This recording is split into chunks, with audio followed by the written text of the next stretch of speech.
Hi, everybody. Thanks for watching Mike's Garage. I'll get to it in a minute. I just wanted to make a shout out to Mr. Sniper Dude. He has a comment below. There's plenty of comments there if you want to take the time to read them. There's a lot of very interesting stories. Listen, Mr. Sniper Dude asked if there was advanced infantry training, and it's also known as advanced individual training. So it's AIT. Okay. So if you were going into the infantry, you went to like Fort Polk or someplace like that where you were going to go running through the jungle chasing the bad guys. Okay.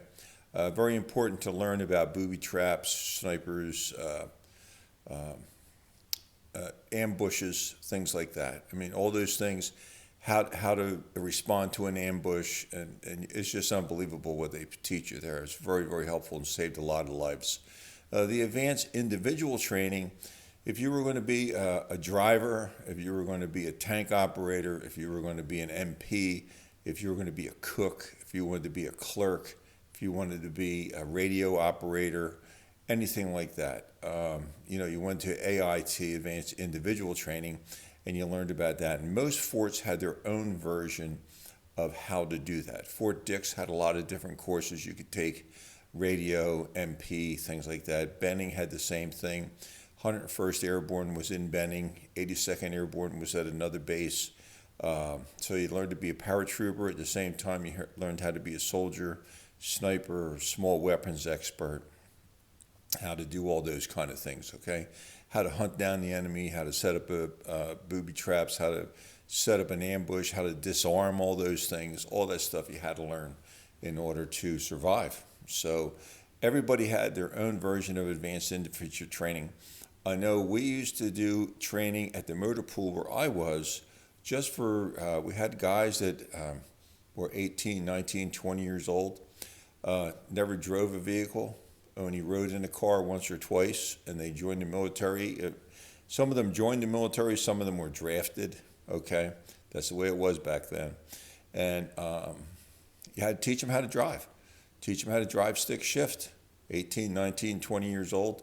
Put them behind the wheel, show them what to do, teach them.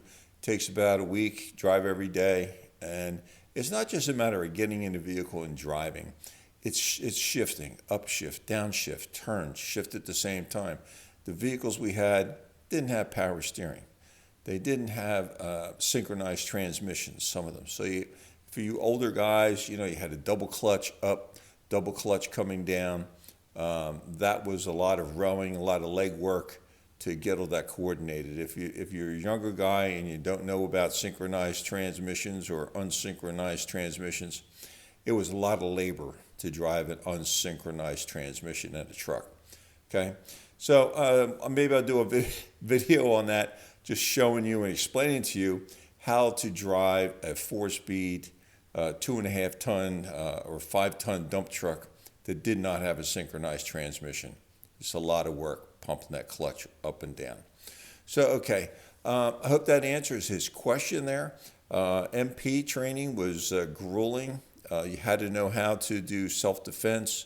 It was a lot of what they called karate, which is more of a self-defense kind of a thing. They had their own version of it. How to subdue somebody. You weren't just allowed to go hit them with a nightstick. Okay, a lot of guys wanted to be police when they got out, so they went into the MPs. They wanted to be security. They wanted to do all kinds of things, and you could get pretty good training in there. I mean, guys I know that joined the Air Force because they wanted to eventually work at the airport. Loading cargo planes, fixing cargo planes, changing tires, just doing the basic maintenance on a commercial airplane.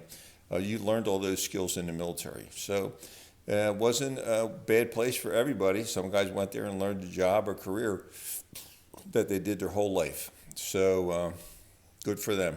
Signed up for 3 years and got a lifetime of training out of it. 3 meals a day, a place to live, and you got trained and got paid while you were being trained. Not a big deal, I guess. Okay, don't even mean to ramble on.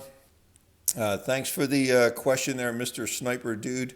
Yes, there was advanced training in all different sizes and shapes at all the different forts. Depends what you wanted to be. Okay? Thanks for watching Mike's Garage, everybody. Be safe out there. Happy birthday to you. Happy Happy birthday to you. Happy birthday to Big Guy. Happy birthday to you.